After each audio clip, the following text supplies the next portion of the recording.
মজলিশপুর কোথায় আপনারা সিমরা যারা রয়েছেন একটু দাঁড়াবেন।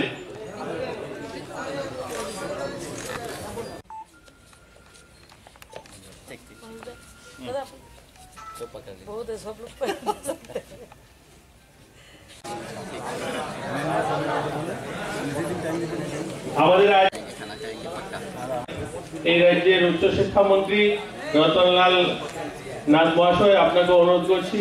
রয়েছেন আমাদের পর্যটন মন্ত্রী প্রণয় সিংহ রায় মহাশয় আপনাকে অনুরোধ করছি মঞ্চে আসার জন্য।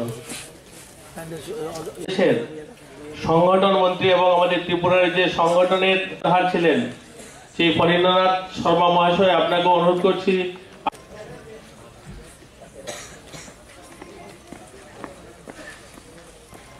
এই পশ্চিম আসনের লোকসভা আমাদের সুদীপ রায় বর্মন মহোদয়, উনি এখনো আসেননি, উনি বারাটা সম্পাদিকা, ওনাকে অনুরোধ করছি মঞ্চে আসন গ্রহণ করার জন্য।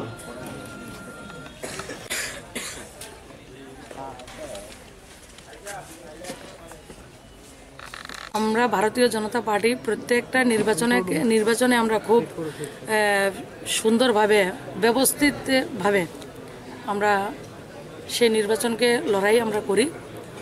তার জন্য গোটা ভারতবর্ষে যে আমাদের 543টা লোকসভা আসন রয়েছে সেই অনুযায়ী সেইগুলির প্রত্যেকগুলির একটা করে কমিটি রয়েছে। লোকসভা আসনের ইনচার্জ এবং যেই স্টেটে মন্ত্রী রয়েছে প্রভারী মন্ত্রী, পশ্চিম ত্রিপুরা আসনের আমি ইনচার্জ রয়েছি পার্টির তরফ থেকে, আর মন্ত্রীদের তরফ থেকে আমাদের আদরণীয় স্বাস্থ্যমন্ত্রী শ্রী সুদীপ রায় বর্মন প্রভারী মন্ত্রী রয়েছেন। তাছাড়া সহ প্রভারী আমাদের নীতিশ দে, আমাদের রাজ্য সম্পাদক, এবং সৌরভ গোস্বামী সহপ্রভারী রয়েছেন। মিডিয়া ইনচার্জ থেকে সোশ্যাল মিডিয়া সব জায়গার আমাদের সেই ইনচার্জ করা হয়। তাই আজকে গতকালকে পূর্ব ত্রিপুরাতে হয়েছে, আজকে পশ্চিম ত্রিপুরাতে আমাদের লোকসভা আসনের বৈঠক।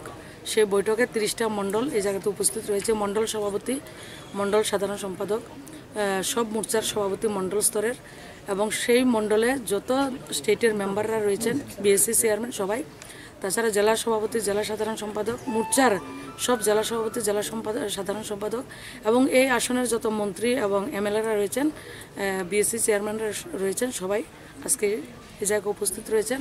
আমাদের মোট লোকসভার নির্বাচনের জন্য আমাদের 22টা বিন্দুতে ইম্ফলে যখন আমরা গেছি, আমাদের সর্বভারতীয় সভাপতি আদরণীয় অমিত ভাই শাহ 22টা বিন্দু আমাদেরকে দিয়েছেন। সেই বিষয়ে আজকে আলোচনা আগামী আজকে থেকে গ্রাউন্ড লেভেলে সেই প্রস্তুতি পর্ব শুরু হয়ে গেছে।